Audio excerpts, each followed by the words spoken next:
ಒರೆಸುವ ನನ್ನ ಯೇಸುವೆ, ಮನ ಮರಗುವ ನನ್ನ ದೇವರೇ, ಕಣ್ಣೀರು ಒರೆಸುವ ನನ್ನ ಯೇಸುವೆ, ನನ್ನ ದೇವರೇ ನನ್ನ ಯೇಸುವೆ, ನಿನ್ನ ಮರೆತು ನಾ ಬಾಳಲಾರೆನು. ನನ್ನ ದೇವರೇ ನನ್ನ ಯೇಸುವೆ, ನಿನ್ನ ಮರೆತು ನಾ ಬಾಳಲಾರೆನು. ಮನ ಮರಗುವ ನನ್ನ ದೇವರೇ, ಕಣ್ಣೀರು ಒರೆಸುವ ನನ್ನ ಯೇಸುವೆ.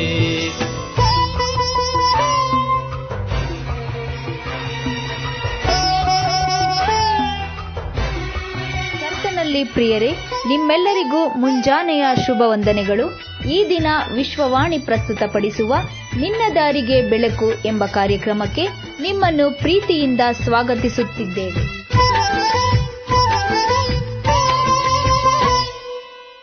ನನ್ನ ಕಷ್ಟ ದುಃಖ ಯಾರಿಗೆ ಹೇಳಲಯ್ಯ, ಈ ಲೋಕ ಯಾತ್ರೆಯೋಳು.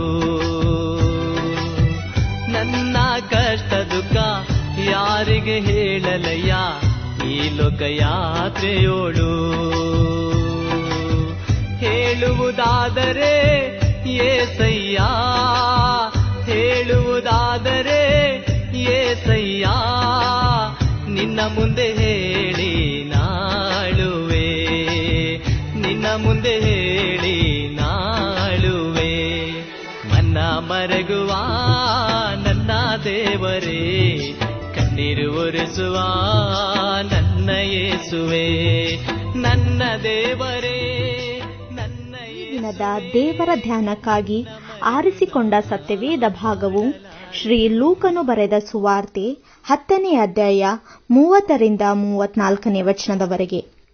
ಯೇಸು ಅವನಿಗೆ ಪ್ರತ್ಯುತ್ತರವಾಗಿ ಹೇಳಿದ್ದೇನೆಂದರೆ, ಒಬ್ಬನೊಬ್ಬ ಮನುಷ್ಯನು ಯೆರೂಸಲೇಮಿನಿಂದ ಘಟ್ಟ ಇಳಿದು ಯೆರಿಕೋವಿಗೆ ಹೋಗುತ್ತಿರುವಾಗ ಕಳ್ಳರ ಕೈಗೆ ಸಿಕ್ಕಿದನು.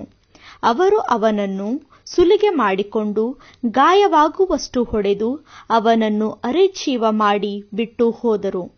ಆಗ ಹೇಗೋ ಒಬ್ಬ ಯಾಜಕನು ಆ ದಾರಿಯಲ್ಲಿ ಇಳಿದು ಬರುತ್ತಾ ಅವನನ್ನು ಕಂಡು ವಾರೆಯಾಗಿ ಹೋದನು. ಅದೇ ರೀತಿಯಲ್ಲಿ ಒಬ್ಬ ಲೇವಿಯನು ಆ ಸ್ಥಳಕ್ಕೆ ಬಂದು ಅವನನ್ನು ಕಂಡು ವಾರೆಯಾಗಿ ಹೋದನು. ಆದರೆ ಒಬ್ಬ ಸಮಾರ್ಯದವನು ಪ್ರಯಾಣ ಮಾಡುತ್ತಾ ಅವನಿದ್ದಲ್ಲಿಗೆ ಬಂದು ಅವನನ್ನು ಕಂಡು ಕನಿಕರಿಸಿ ಅವನ ಹತ್ತಿರಕ್ಕೆ ಹೋಗಿ ಅವನ ಗಾಯಗಳಲ್ಲಿ ಎಣ್ಣೆಯನ್ನೂ ದ್ರಾಕ್ಷರಸವನ್ನು ಹೊಯ್ದು ಕಟ್ಟಿ ತನ್ನ ಸ್ವಂತ ವಾಹನದ ಮೇಲೆ ಹತ್ತಿಸಿಕೊಂಡು ಛತ್ರಕ್ಕೆ ಕರಕೊಂಡು ಹೋಗಿ ಅವನನ್ನು ಆರೈಕೆ ಮಾಡಿದನು. ಕರ್ತನಲ್ಲಿ ಪ್ರೀತಿಯುಳ್ಳ ದೇವಜನರೇ, ನಿಮ್ಮೆಲ್ಲರಿಗೂ ನಮ್ಮ ಕರ್ತನೂ ಒಡೆಯನೂ ಆಗಿರುವ ಯೇಸು ಕ್ರಿಸ್ತನ ಸುಮಧುರವಾದ ನಾಮದಲ್ಲಿ ವಂದಿಸುತ್ತಾ ಈ ದಿನದ ವಾಕ್ಯ ಧ್ಯಾನಕ್ಕೆ ಪ್ರೀತಿಯಿಂದ ಸ್ವಾಗತಿಸುತ್ತೇನೆ. ಪ್ರಿಯರೇ, ಇಲ್ಲಿವರೆಗೂ ಎಣ್ಣೆ ಮರದ ಕುರಿತು ಧ್ಯಾನ ಮಾಡುತ್ತಾ ಎಣ್ಣೆ ಮರದ ಕುರಿತು ಅನೇಕ ಸಂಗತಿಗಳನ್ನು ಕಲಿಯುತ್ತಾ ಬಂದಿರುತ್ತೇವೆ. ಈ ದಿನವೂ ಕೂಡ ಎಣ್ಣೆ ಮರದ ಕುರಿತು ಇನ್ನೊಂದು ಸಂಗತಿಯನ್ನು ತಿಳಿದುಕೊಳ್ಳುವುದಕ್ಕಾಗಿ ನಮ್ಮ ಅಧ್ಯಯನವನ್ನು ಮುಂದುವರಿಸೋಣ. ಈ ದಿನ ಓದಿರುವಂಥ ವಾಕ್ಯ ಭಾಗದಲ್ಲಿ ಯೆರೂಸಲೇಮಿನಿಂದ ಇಳಿದು ಯೆರಿಕೋವಿಗೆ ಪ್ರಯಾಣವಾಗಿ ಹೋಗುತ್ತಿದ್ದ ಒಬ್ಬನೊಬ್ಬ ವ್ಯಕ್ತಿಯು ಕಳ್ಳರ ಕೈಗೆ ಸಿಕ್ಕಿದ್ದರಿಂದ ಕಳ್ಳರು ಅವನನ್ನು ಗಾಯವಾಗುವಷ್ಟು ಹೊಡೆದು ಅರೆಜೀವ ಮಾಡಿ ಅವನ ಬಳಿಯಲ್ಲಿದ್ದದೆಲ್ಲವನ್ನ ಸುಲುಕೊಂಡರು. ಆ ಮಾರ್ಗವಾಗಿ ಪ್ರಯಾಣ ಮಾಡುತ್ತಾ ಬಂದ ಇಬ್ಬರು ವ್ಯಕ್ತಿಗಳು, ಯಾಜಕ ಮತ್ತು ಲೇವಿ, ಆ ವ್ಯಕ್ತಿಯನ್ನು ಕಂಡು ಓರೆಯಾಗಿ ಹೋದರು. ಆದರೆ ಅದೇ ಮಾರ್ಗವಾಗಿ ಬಂದ ಮೂರನೇ ವ್ಯಕ್ತಿ, ಸಮಾರ್ಯದವನು, ಗಾಯಗೊಂಡು ಅರೆಜೀವವಾಗಿ ಬಿದ್ದಿದ್ದ ಆ ವ್ಯಕ್ತಿಯ ಬಳಿಗೆ ಬಂದು ಅವನ ಗಾಯಗಳಿಗೆ ಎಣ್ಣೆಯನ್ನು ಮತ್ತು ದ್ರಾಕ್ಷರಸವನ್ನು ಹೊಯ್ದು ಅವನನ್ನು ಛತ್ರಕ್ಕೆ ಸೇರಿಸಿದನು ಎಂಬುದನ್ನು ಓದಿ ಕೇಳಿಸಿಕೊಂಡಿದ್ದೇವೆ. ಪ್ರಿಯರೇ, ಈ ವಾಕ್ಯ ಭಾಗದಲ್ಲಿ ನಾವು ಆಲೋಚನೆ ಮಾಡುವುದಾದರೆ ಎಣ್ಣೆ ಮರದಿಂದ ತೆಗೆಯಲ್ಪಟ್ಟಂಥ ಎಣ್ಣೆ ಅಥವಾ ಆಂಗ್ಲ ಭಾಷೆಯಲ್ಲಿ ಆಲಿವ್ ಆಯಿಲ್ ಎಂಬುದಾಗಿ ಕರೆಯಲ್ಪಡುವ ಈ ಎಣ್ಣೆ ಔಷಧೀಯ ಗುಣ ಹೊಂದಿರುವುದನ್ನು ಕಾಣುವವರಾಗಿದ್ದೇವೆ. ಯಾವ ರೀತಿಯಾಗಿ ಈ ಎಣ್ಣೆ ಮರದಿಂದ ತೆಗೆಯಲ್ಪಟ್ಟಂಥ ಈ ಎಣ್ಣೆ ಔಷಧೀಯ ಗುಣವನ್ನು ಹೊಂದಿದೆಯೋ ಅದೇ ರೀತಿಯಾಗಿ ಈ ಎಣ್ಣೆ ಮರಕ್ಕೆ ಹೋಲಿಸಲ್ಪಟ್ಟಂಥ ದೇವರ ಮಕ್ಕಳಾದ ನಾವು ಕೂಡ ಈ ಲೋಕದಲ್ಲಿ ನಮ್ಮ ಎದುರಿನ ವ್ಯಕ್ತಿಯ ರೋಗಗಳನ್ನು, ಬಲಹೀನತೆಗಳನ್ನು, ಸಮಸ್ಯೆಗಳನ್ನು ಪರಿಹರಿಸುವಂಥ ದಿವ್ಯ ಔಷಧಿಯ ಗುಣಗಳನ್ನು ಹೊಂದಿದವರಾಗಿ ಈ ಲೋಕದಲ್ಲಿ ನಾವು ಜೀವಿಸುವಂತವರಾಗಬೇಕು ಎಂಬುದಾಗಿ ಕರ್ತನು ಬಯಸುವಂತವನಾಗಿದ್ದಾನೆ. ಪ್ರಿಯರೇ, ಇವತ್ತಿನ ಸಮಾಜದಲ್ಲಿ ದಿನನಿತ್ಯವೂ ನಾವು ಅನೇಕ ಸಮಸ್ಯೆಗಳನ್ನು ಕಾಣುವವರಾಗಿದ್ದೇವೆ. ಜನರು ಮಾನಸಿಕವಾಗಿ, ಶಾರೀರಿಕವಾಗಿ ಮತ್ತು ಆಧ್ಯಾತ್ಮಿಕವಾಗಿ ಆರೋಗ್ಯವಿಲ್ಲದವರಾಗಿ ಅನಾರೋಗ್ಯದ ಸ್ಥಿತಿಯಲ್ಲಿ ಬದುಕುತ್ತಿರುವರು. ಹೃದಯವು ಎಲ್ಲಕ್ಕಿಂತಲೂ ಬಲುವಂಚಕ, ಗುಣವಾಗದ ರೋಗಕ್ಕೆ ಅದು ಒಳಗಾಗಿದೆ ಎಂಬುದಾಗಿ ಯೆರೆಮೀಯ ಪ್ರವಾದನೆ ಗ್ರಂಥ 17ನೇ ಅಧ್ಯಾಯ 9ನೇ ವಚನದಲ್ಲಿ ಕಾಣುವವರಾಗಿದ್ದೇವೆ. ಅದೇ ರೀತಿಯಾಗಿ 2 ತಿಮೋತಿ 3ನೇ ಅಧ್ಯಾಯ 1-5 ವಚನಗಳಲ್ಲಿ ಒಂದು ವೇಳೆ ನಾವು ಗಮನಿಸುವುದಾದರೆ ಕಡೇ ದಿವಸಗಳಲ್ಲಿರುವ ಮನುಷ್ಯರ ಮನಸ್ಥಿತಿಯ ಕುರಿತು ವಿವರಿಸಲಾಗಿದೆ. ಕಡೇ ಕಾಲದ ಮನುಷ್ಯರು ಸ್ವಾರ್ಥ ಚಿಂತಕರು, ಹಣದಾಸೆಯವರು, ಬಡಾಯಿ ಕೊಚ್ಚಿಕೊಳ್ಳುವವರು, ಅಹಂಕಾರಿಗಳು, ದೂಷಕರು, ತಂದೆ ತಾಯಿಗಳಿಗೆ ಅವಿಧೇಯರು, ಉಪಕಾರ ನೆನೆಸದವರು, ದೇವ ಭಯವಿಲ್ಲದವರು, ಮಮತೆಯಿಲ್ಲದವರು, ಸಮಾಧಾನವಾಗದವರು, ಚಾಡಿ ಹೇಳುವವರು, ದಮೆಯಿಲ್ಲದವರು, ಉಗ್ರತೆಯುಳ್ಳವರು, ಒಳ್ಳೆಯದನ್ನು ಪ್ರೀತಿಸದವರು, ದ್ರೋಹಿಗಳು, ದುಡುಕಿನವರು, ಉಬ್ಬಿಕೊಂಡವರು, ದೇವರನ್ನು ಪ್ರೀತಿಸದೆ ಭೋಗಗಳನ್ನೇ ಪ್ರೀತಿಸುವವರು, ಭಕ್ತಿಯ ವೇಷವಿದ್ದು ಅದರ ಬಲವನ್ನು ಬೇಡವೆನ್ನುವವರು ಆಗಿರುವರು.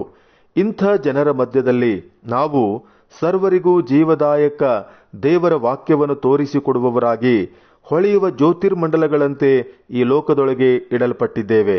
ಆದುದರಿಂದ ಆರೋಗ್ಯ ನೀಡುವಂಥ ಎಣ್ಣೆ ಮರದಂತೆ ನಾವು ಕೂಡ ಈ ಲೋಕದಲ್ಲಿ ಜೀವಿಸುತ್ತಾ ನಮ್ಮ ಜೀವಿತದ ಮೂಲಕವಾಗಿ ಅನೇಕರನ್ನು ಗುಣಪಡಿಸುವಂತವರಾಗಿ, ಕರ್ತನ ಸಾಕ್ಷಿಗಳಾಗಿ ಜೀವಿಸುವಂತವರಾಗೋಣ. ದೇವರು ನಿಮ್ಮೆಲ್ಲರನ್ನೂ ಆಶೀರ್ವದಿಸಲಿ. ಪ್ರಾರ್ಥನೆ ಮಾಡೋಣ. ಪ್ರೀತಿಯುಳ್ಳ ಪರಲೋಕದ ತಂದೆಯಾದ ದೇವರೇ, ನಿನ್ನ ಅತಿ ಪವಿತ್ರವಾದ ನಾಮಕ್ಕೆ ಸ್ತೋತ್ರ ಕೊಂಡಾಟಗಳನ್ನು ಸಲ್ಲಿಸುತ್ತೇವೆ. ಕರ್ತನೆ, ಯಾವ ರೀತಿಯಾಗಿ ಎಣ್ಣೆ ಮರದಿಂದ ತೆಗೆಯಲ್ಪಟ್ಟಂತ ಆ ಎಣ್ಣೆಗೆ ವ್ಯಕ್ತಿಗಳ ರೋಗವನ್ನು ಗುಣಪಡಿಸುವಂತ ಗುಣ ಇದೆಯೋ, ಅದೇ ರೀತಿಯಾಗಿ ಆಧ್ಯಾತ್ಮಿಕವಾಗಿ, ಮಾನಸಿಕವಾಗಿ, ಶಾರೀರಿಕವಾಗಿ ರೋಗಗ್ರಸ್ತದಲ್ಲಿರುವಂಥ ಈ ಸಮಾಜದಲ್ಲಿ ದೇವರ ಮಕ್ಕಳಾದಂಥ ನಾವು, ನಿನ್ನ ಅನುಯಾಯಿಗಳಾದಂಥ ನಾವು ಆ ಎಣ್ಣೆಯ ಹಾಗೆ ಆರೋಗ್ಯವನ್ನು ನೀಡುವಂಥವರು, ಸ್ವಸ್ಥವಾದಂಥ ಸಮಾಜವನ್ನು ಕಟ್ಟುವಂಥವರು ಆಗುವಂತೆ ಬೇಕಾದಂಥ ಆ ಜ್ಞಾನದ ಹೃದಯವನ್ನು ಅನುಗ್ರಹ ಮಾಡು ಎಂಬುದಾಗಿ ಪ್ರಾರ್ಥಿಸುವಂಥವರಾಗಿದ್ದೇವೆ. ಸರ್ವರಿಗೂ ಜೀವದಾಯಕ ವಾಕ್ಯವನ್ನು ತೋರಿಸಿಕೊಡುತ್ತಾ ಹೊಳೆಯುವ ಜ್ಯೋತಿರ್ಮಂಡಲಗಳ ಹಾಗೆ, ಬೆಳಕುಗಳ ಹಾಗೆ ನಮ್ಮನ್ನ ಈ ಲೋಕದಲ್ಲಿ ಇಟ್ಟಿದ್ದಿ. ನಾವು ಕೂಡ ಆ ಬೆಳಕಿನ ಜೀವಿತವನ್ನು ಜೀವಿಸುತ್ತಾ ಅನೇಕರಿಗೆ ದಾರಿದೀಪವಾಗುವಂತ ಕೃಪೆಗೆ ನಮ್ಮನ್ನ ನಡೆಸು ಎಂಬುದಾಗಿ ಪ್ರಾರ್ಥಿಸುತ್ತೇವೆ. ಕರ್ತನೆ, ಈ ದಿನ ಈ ವಾಕ್ಯಗಳನ್ನು ಕೇಳಿಸಿಕೊಳ್ತಿರುವಂತ ಪ್ರಿಯರೆಲ್ಲರನ್ನ ನಿನ್ನ ಕರಗಳಲ್ಲಿ ಒಪ್ಪಿಸಿಕೊಡುತ್ತೇವೆ. ನಿನ್ನ ಮಕ್ಕಳು ಹಾದು ಹೋಗುತ್ತಿರುವಂತ ಕಣ್ಣೀರಿನ ಮಾರ್ಗದಲ್ಲಿ ಅವರು ಎದುರಿಸುತ್ತಿರುವಂತ ಅನಾರೋಗ್ಯದ ಸಮಸ್ಯೆಗಳಿಗಾಗಿ, ಇನ್ನಿತರ ಎಲ್ಲ ಹೋರಾಟಗಳಿಗಾಗಿ ನಾವು ಪ್ರಾರ್ಥಿಸುವಂತವರಾಗಿದ್ದೇವೆ. ಯೆಹೋವನೆಂಬ ನಾನೇ ನಿಮ್ಮ ಆರೋಗ್ಯದಾಯಕನೂ ಎಂಬುದಾಗಿ ವಾಗ್ದಾನ ಮಾಡಿದಂಥ ದೇವರೇ, ನಿನ್ನ ಮಕ್ಕಳಿಗೆ ಬೇಕಾದಂಥ ಆರೋಗ್ಯವನ್ನು ದಯಪಾಲಿಸಿ, ಶಾರೀರಿಕವಾಗಿಯೂ, ಮಾನಸಿಕವಾಗಿಯೂ ಮತ್ತು ಆತ್ಮಿಕವಾಗಿಯೂ ಬೇಕಾದಂಥ ಬಲವನ್ನ, ಆರೋಗ್ಯವನ್ನ ಅನುಗ್ರಹ ಮಾಡಿಕೊಡು. ಕರ್ತನೆ, ಈ ದಿನದ ನಮ್ಮೆಲ್ಲ ಸೇವಾ ಕಾರ್ಯಗಳನ್ನ, ನಮ್ಮ ಸೇವಾ ಪ್ರಯಾಣಗಳನ್ನ, ಸೇವಾ ಉದ್ದೇಶ ಆಲೋಚನೆಗಳನ್ನ ನಿನ್ನ ಕರಗಳಲ್ಲಿ ಒಪ್ಪಿಸಿಕೊಡುತ್ತೇವೆ. ನಿನ್ನ ಚಿತ್ತಾನುಸಾರವಾಗಿ ನಮ್ಮನ್ನು ನಡೆಸಿ ಮಹಿಮೆ ಹೊಂದು. ಪ್ರಾರ್ಥನೆ ಕೇಳಿದಕ್ಕಾಗಿ ಸ್ತೋತ್ರ. ಯೇಸುವಿನ ನಾಮದಲ್ಲಿ ಬೇಡಿದ್ದೇವೆ ಕರ್ತನೆ, ಆಮೇನ್.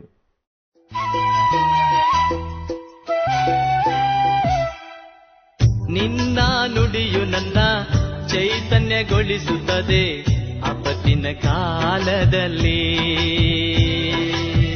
ನಿನ್ನ ನುಡಿಯು ನನ್ನ ಚೈತನ್ಯಗೊಳಿಸುತ್ತದೆ ಆಪತ್ತಿನ ಕಾಲದಲ್ಲಿ.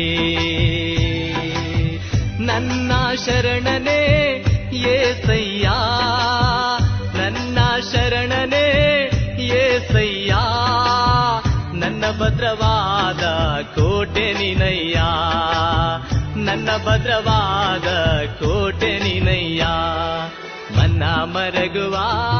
ಪ್ರಿಯ ಸಹೋದರ ಸಹೋದರಿಯರೇ, ನಿಮ್ಮ ಪ್ರಾರ್ಥನಾ ಮನವಿಗಳಿಗಾಗಿ ಪ್ರಾರ್ಥಿಸಲು ವಿಶ್ವವಾಣಿ ಟೋಲ್ ಫ್ರೀ ಸಂಖ್ಯೆ 1800-270-0333 ಕರೆ ಮಾಡಿರಿ. ದೇವರು ನಿಮ್ಮನ್ನು ಆಶೀರ್ವದಿಸಲಿ.